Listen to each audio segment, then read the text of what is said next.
সেজন্য মনে রাখবেন, জীবন চলার পথে নিজের চাইতে বেশি কখনো কাউকে ভালোবাসবেন না। কাউকে এমনভাবে গুরুত্ব দিবেন না যে ও গুরুত্ব না দিলে আপনার কষ্ট লাগবে, ওকে না পেলে আপনি পাবেন। দুনিয়ার একটা নিয়ম কি জানেন? আপনি যেটাকে বেশি লাই দিবেন সেই আপনাকে বেশি কষ্ট দিবে। যেটাকে আপনি পাওয়ার বেশি চেষ্টা করবেন সেটাই হাত থেকে দূরে সরে যাবে। যেটাকে বেশি আদর করবেন সেই বেশি বিপদ দিবে আপনাকে। যাকে আপনি গোলাপের মতো করে লালন পালন করে বড় করবেন, দেখবেন সে আপনাকে বেশি কষ্ট দিয়ে চোখের মধ্যে পানি আনাবে। এটা দুনিয়ার নিয়ম। এটা কেন হয়? দুনিয়া বুঝাই দেয়, তুই রবকে ছেড়ে দুনিয়ার পিছনে লাগলি কেন? তোকে তো রব বানালো, তুই রবের দিকে না যাবি, তুই সৃষ্টির দিকে কেন গেলি? তুই যে ভালোবাসা খুঁজছিস সেটা রবের কাছে ছাড়া নেই কোথাও সৃষ্টিতে। বান্দার জন্য রবের ভালোবাসা, উম্মতের জন্য নবীর ভালোবাসা। সুবহানাল্লাহ।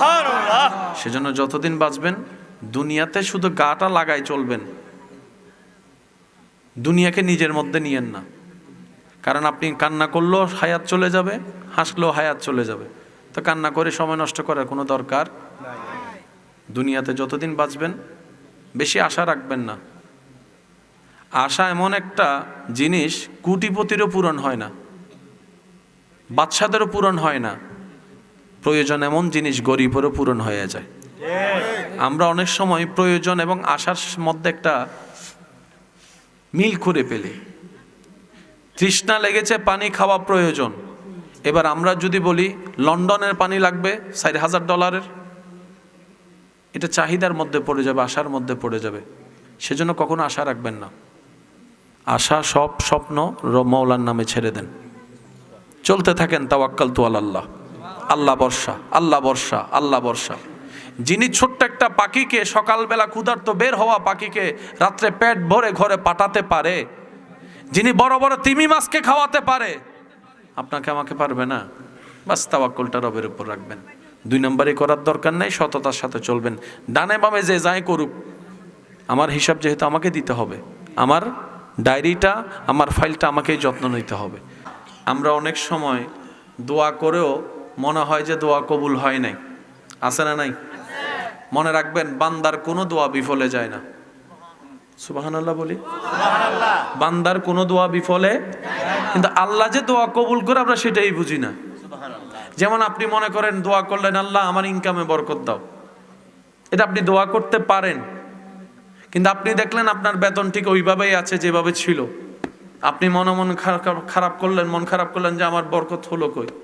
আপনি যদি একটু খেয়াল করে দেখেন, অন্য জায়গায় যে খরচটা হতো আল্লাহ আপনার খরচটা কমাই দিয়েছেন। সুবহানাল্লাহ। ইনকামের লেভেলটা বাড়ে নাই, কিন্তু খরচটা অন্য বিষয়ের খরচ কমাই দিয়েছেন। সুবহানাল্লাহ। আপনি আল্লাহর কাছে দোয়া করলেন, আল্লাহ অমুক অমুক আমাকে কষ্ট দেয়, তুমি তাদেরকে সাজা দাও, বিচার করো। আপনি দেখলেন তারা খুব সুখে আছে, ভালো আছে, আপনি মন খারাপ করলেন, আল্লাহ আমার দোয়া কবুল করলো কই। আল্লাহ আপনার দোয়া কবুল করেছে। সেটা কিভাবে? আল্লাহ তাআলা আপনাকে সহ্য ক্ষমতা বাড়িয়ে দিয়েছে, ধৈর্য ক্ষমতা বাড়িয়ে দিয়েছে, মেনে নেওয়া বাড়িয়ে দিয়েছে, মানিয়ে নেওয়া বাড়িয়ে দিয়েছে। সুবহানাল্লাহ। আমরা যেভাবে চাই আল্লাহ সবসময় সেভাবে দোয়া কবুল করে না। যেটা যেরকম বান্দার জন্য কল্যাণের হয় আল্লাহ সেভাবে দোয়া কবুল করে। অনেক সময় আমি বাদাম খেতে যাইয়া, মামা 10 টাকার বাদাম দেন,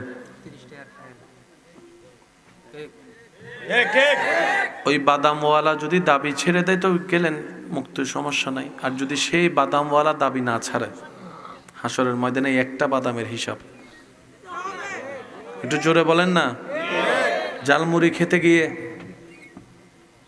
হিসাব দিতে হবে। রাস্তায় হাঁটতে গিয়ে অন্যের কোনো বাগান, অন্যের কোনো গাছের মধ্যে এমনি কথা বলতে বলতে হিসাব দিতে হবে। মাথায় রাখবেন আজকে একটা কথা, আল্লাহ নিজের হক মাফ করে দিতে রাজি, কিন্তু বান্দার কোনো হক আল্লাহ মাফ করবে না যতক্ষণ বান্দা মাফ না করবে। শুনতে একটু অন্যরকম শুনলো, কথাটা সত্য। মনে রাখবেন, আল্লাহর থেকে মাপ পাওয়া সহজ, আল্লাহর থেকে মাপ নেওয়া, কিন্তু বান্দার থেকে মাপ নেওয়া বড় কঠিন। সেজন্য সবচাইতে সিনসিয়ার থাকতে হবে বান্দার হকের ব্যাপারে।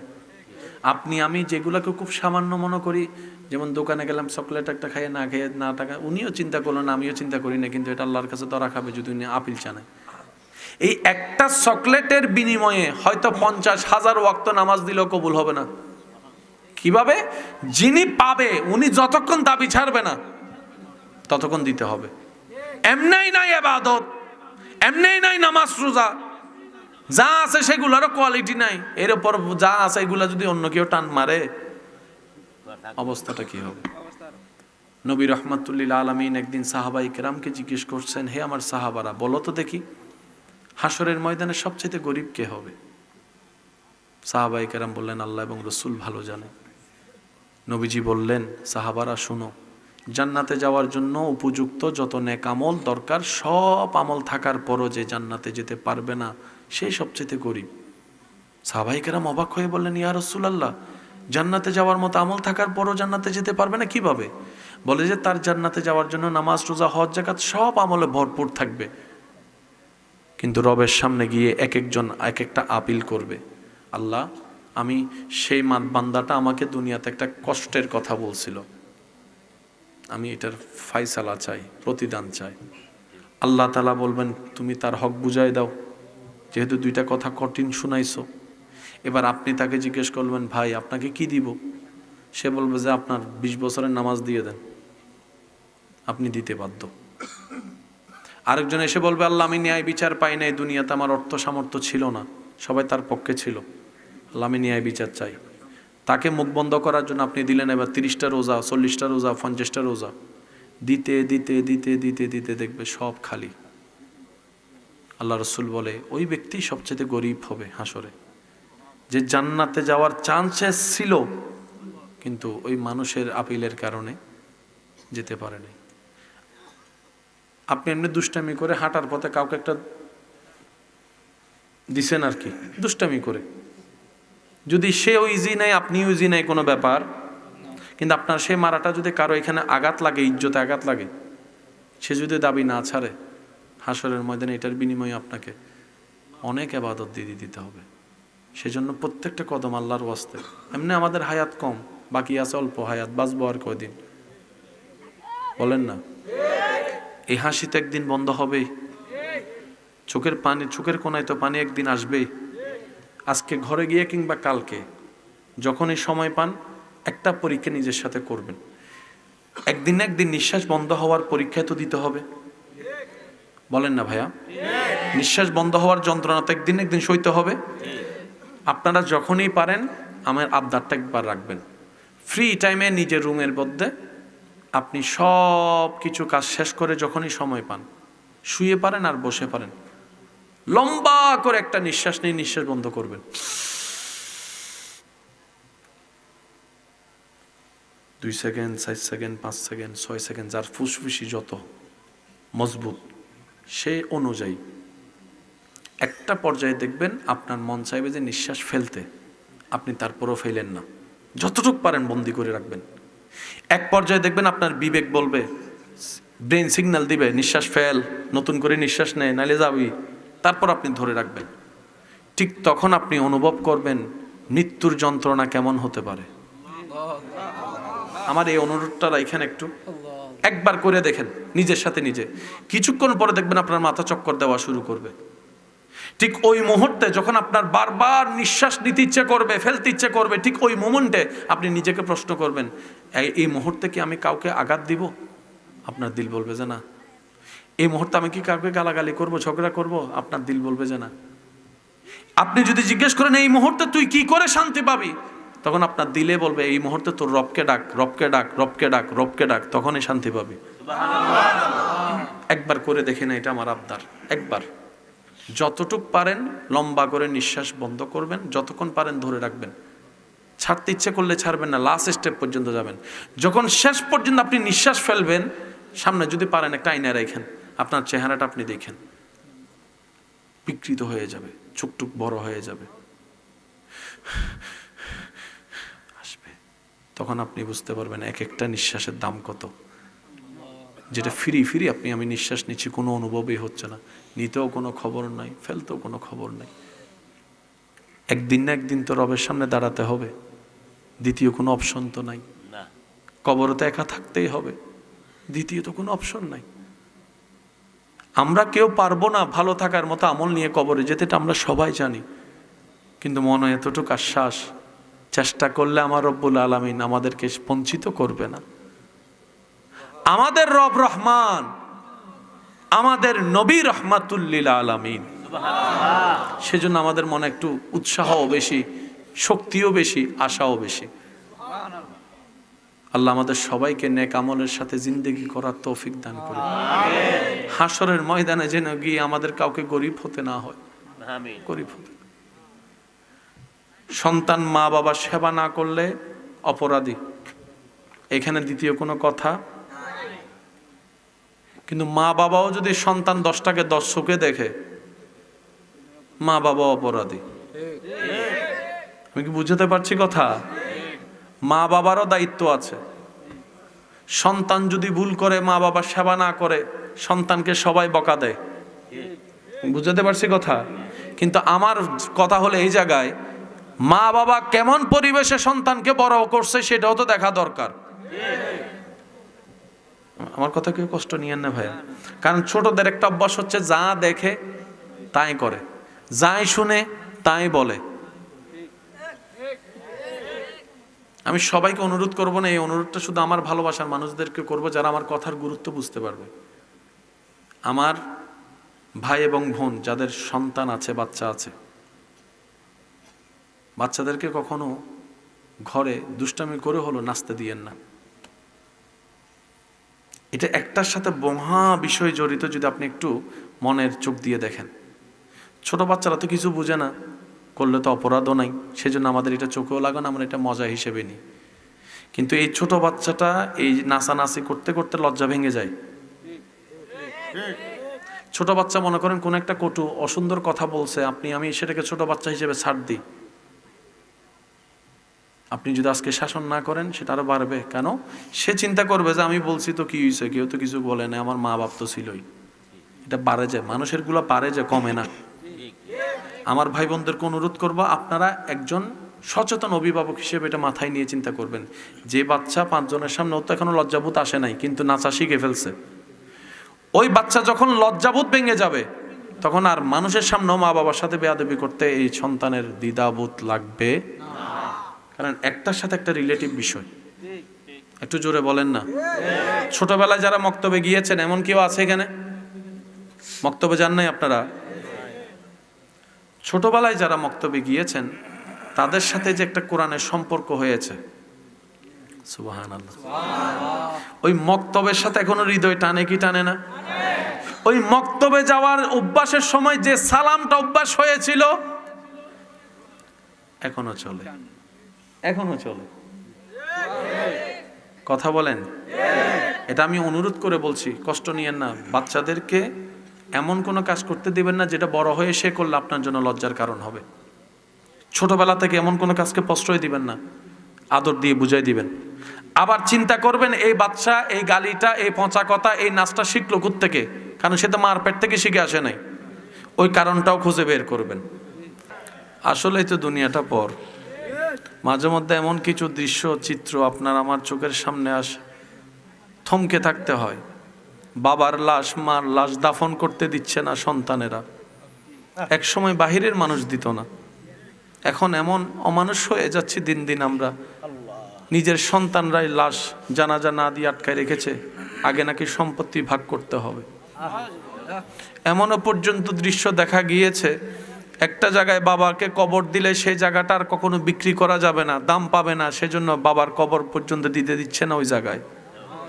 মনে রাখবেন প্রিয় ভাই, দুনিয়া কখনো কাউকে আপন করেনি, দুনিয়া কখনো কাউকে আপন করবে না। দুনিয়া আপন করেই না, দুনিয়া শুধু অভিনয় করে, দুনিয়া শুধু মায়া দেখায়, দুনিয়া শুধু ধোঁকা দেয়। সেজন্য মনে রাখবেন, জীবন চলার পথে নিজের চাইতে বেশি কখনো কাউকে ভালোবাসবেন না। কাউকে এমনভাবে গুরুত্ব দিবেন না যে ও গুরুত্ব না দিলে আপনার কষ্ট লাগবে, ওকে না পেলে আপনি মারা যাবেন। দুনিয়ার একটা নিয়ম কি জানেন? আপনি যেটাকে বেশি লাই দিবেন, সেই আপনাকে বেশি কষ্ট দিবে। যেটাকে আপনি পাওয়ার বেশি চেষ্টা করবেন, সেটাই হাত থেকে দূরে সরে যাবে। যেটাকে বেশি আদর করবেন, সেই বেশি বিপদ দিবে আপনাকে। যাকে আপনি গোলাপের মতো করে লালন পালন করে বড় করবেন, দেখবেন সে আপনাকে বেশি কষ্ট দিয়ে চোখের মধ্যে পানি আনাবে। এটা দুনিয়ার নিয়ম। এটা কেন হয়? দুনিয়া বুঝাই দেয় তুই রবকে ছেড়ে দুনিয়ার পিছনে লাগলি কেন? তোকে তো রব বানালো, তুই রবের দিকে না যাবি, তুই সৃষ্টির দিকে কেন গেলি? তুই যে ভালোবাসা খুঁজছিস সেটা রবের কাছে ছাড়া নেই কোথাও সৃষ্টিতে। বান্দার জন্য রবের ভালোবাসা, উম্মতের জন্য নবীর ভালোবাসা। সুবহানাল্লাহ। সেজন্য যতদিন বাঁচবেন দুনিয়াতে শুধু গাটা লাগাই চলবেন, দুনিয়াকে নিজের মধ্যে নিয়েন না। কারণ আপনি কান্না করলেও হায়াত চলে যাবে, হাসলেও হায়াত চলে যাবে। তো কান্না করে সময় নষ্ট করার কোনো দরকার দুনিয়াতে যতদিন বাঁচবেন বেশি আশা রাখবেন না। আশা এমন একটা জিনিস কোটিপতিরও পূরণ হয় না, বাদশাদেরও পূরণ হয় না। প্রয়োজন এমন জিনিস গরিবেরও পূরণ হয়ে যায়। আমরা অনেক সময় প্রয়োজন এবং আশার মধ্যে একটা মিল করে ফেলি। তৃষ্ণা লেগেছে, পানি খাওয়া প্রয়োজন। এবার আমরা যদি বলি লন্ডনের পানি লাগবে $4,000, এটা চাহিদার মধ্যে পড়ে যাবে, আশার মধ্যে পড়ে যাবে। সেজন্য কখনো আশা রাখবেন না। আশা সব স্বপ্ন মওলার নামে ছেড়ে দেন, চলতে থাকেন তাওয়াক্কালতু আলাল্লাহ। আল্লাহ বর্ষা, আল্লাহ বর্ষা, আল্লাহ বর্ষা। যিনি ছোট্ট একটা পাখিকে, সকালবেলা ক্ষুধার্ত বের হওয়া পাখিকে রাত্রে পেট ভরে ঘরে পাঠাতে পারে, যিনি বড় বড় তিমি মাছকে খাওয়াতে পারে, আপনাকে আমাকে পারবে না? বাস তাওয়াক্কুলটা রবের উপর রাখবেন। 2 নম্বরই করার দরকার নেই, সততার সাথে চলবেন। ডানে বামে যে যাই করুক, আমার হিসাব যেহেতু আমাকে দিতে হবে, আমার ডায়েরিটা, আমার ফাইলটা আমাকেই যত্ন নিতে হবে। আল্লাহ তাআলা আমাদের সবাইকে বুঝার, আমল করার তৌফিক দান করুন। আমিন। এই মাহফিলের আয়োজনের পিছনে প্রকাশ্যে গোপনে, সামনে পিছনে যারা ছিলেন, আল্লাহ সবার খেদমত কবুল করুন। আমিন। অত্র এলাকা যত কবরবাসী কবরের আযাবে কষ্ট পাচ্ছে, আল্লাহ সবার কবরের আযাব মাফ করে দিন। আমিন। আগামী বছর যখন এই মাহফিল আয়োজন করার জন্য আমার ভাইয়েরা সিদ্ধান্ত নেবেন, আল্লাহর কাছে মেহমান হিসেবে ফরিয়াদ, এই মাহফিলের জন্য যা দরকার আল্লাহ যেন গায়েব থেকে দান করে ব্যবস্থা করে দেন। আমার যুবক ভাই যারা আছেন, চোখটাকে একটু নিচে রাখবেন, মুখটাকে একটু বন্ধ করবেন। এই 2টা জিনিসকে একটু কন্ট্রোল করতে পারলে হাত অটোমেটিক কন্ট্রোল হয়ে যাবে, পা অটোমেটিক কন্ট্রোল হয়ে যাবে। যুবক ছেলেরা হুন্ডা চালায় মারা যাচ্ছে, তা আপনি মারা গেলে আপনার হুন্ডাটা তো আর একজনও চালাবে, তো মরে লাভ কি হলো? চালান না হুন্ডা, একটা লিমিট আছে না? যুবকরা কথা বলেন, লিমিট আছে না? আপনার মা বাবা আপনাকে হুন্ডা কিনে দিয়েছেন নিজের স্বর্ণ বন্ধক দিয়ে কিংবা বিক্রি করে, সন্তানের শরীরে সাদা কাফন দেখার জন্য। একটাবার চিন্তা করবেন না আপনি? হুন্ডাটা রেস দেওয়ার আগে চিন্তা করবেন না আপনার মার চোখের পানিটা? আজকেও 2জন বন্ধু একসাথে মারা গেছে হুন্ডায়, একই জায়গায় কবর হবে 2 বন্ধুর। হুন্ডাগুলা কোথায়? আরেকজনে চালাবে। আল্লাহর ওয়াস্তে হুন্ডা যখনই চালাবেন নিজের পরিবারের মানুষগুলোর কথা একটু চিন্তা করবেন। কেউ এসে যদি আপনাকে একটু লাই দেয়, পারবি আমার সাথে চল রেস রাগি, আপনি বলবেন তোর সাথে রেস দেওয়ার আমার ইচ্ছাই নেই। 4 চাকার গাড়ির মধ্যে কিছুটা হলো নিরাপত্তা, 2 চাকার গাড়িতে নিরাপত্তা। এটা ছোট্ট বিচি পড়লো, এই কুয়াশার ভিতরে 1 হাত দূরে দেখা যাচ্ছে না, আপনি স্পিড ব্রেকার দেখবেন না, আপনি চালাচ্ছেন, স্পিড ব্রেকারে গিয়ে আপনি পড়ে গেছেন খাদে। বুঝতে পারছি? স্থির হয়ে যে কোনো কাজ করলে সুন্দর হয়। একটা পুটিং আপনি যদি বানাই যদি সার্ভ করে দেন, কেউ খেয়ে মজা পাবে না। এটাকে রাখতে হয়, জমাতে হয়, তো দেখতে সুন্দর হয়, কাটতেও মজা হয়, খেতেও আনন্দ লাগে। কথা বলেন তো? সেজন্য একটু স্থির হবেন লাইফে, এত স্থির হয়েন না। আল্লাহ তাআলা আমাদের সবাইকে সুন্দর একটা জীবন দান করুন। জীবন আল্লাহর দেওয়া খুব নিয়ামত, এটাকে কদর করতে হয়। আল্লাহ যা দিবে সেটাকে শুকরিয়া করবেন এবং যত্ন নেবেন। যে দেহে যা আছে সেগুলোর মালিক আপনি, আমি নই, আল্লাহ আমানত দিয়েছেন আমাদেরকে, হাসর আবার ফেরত নিয়ে নিবে, এরকম একটা বিষয় আছে না, হিসাব নিবে না। তো সুতরাং আমরা যেন আমানতের খেয়ানত না করি। আল্লাহ কবুল করুক। আমিন।